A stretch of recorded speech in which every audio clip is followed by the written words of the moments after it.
Constant Mutamba est là en personne. Le ministre de la Justice congolais est venu assister au premier jour d'un procès qu'il qualifie d'historique.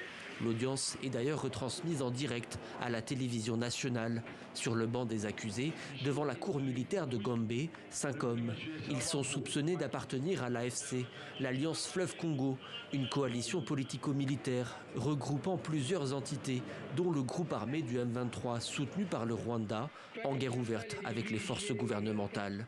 Les faits qui leur sont reprochés sont extrêmement graves. Activités terroristes, crimes de guerre et haute trahison. S'être rendu coupable de trahison, notamment pour le fait d'entretenir des intelligences avec une puissance étrangère ou avec ses agents pour engager cette puissance à entreprendre des hostilités contre la République démocratique du Congo ou pour lui en procurer le moyen. S'ils sont 5 hommes sur le banc des accusés, la procédure judiciaire qui s'ouvre concerne en réalité 25 personnes. Les absents, pour la plupart des hauts gradés du M23, sont jugés par contumace.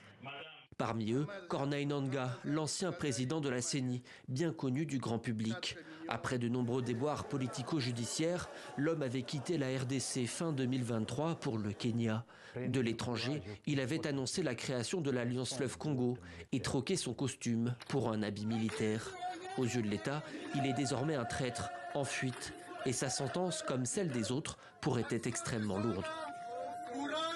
Attendons voir l'issue du procès. Ce n'est pas maintenant qu'on doit savoir si ce sera la peine de mort. Mais il dit que la loi prévoit la peine de mort pour eux. Ils sont prévenus, ils ont droit à leur défense, on va les défendre.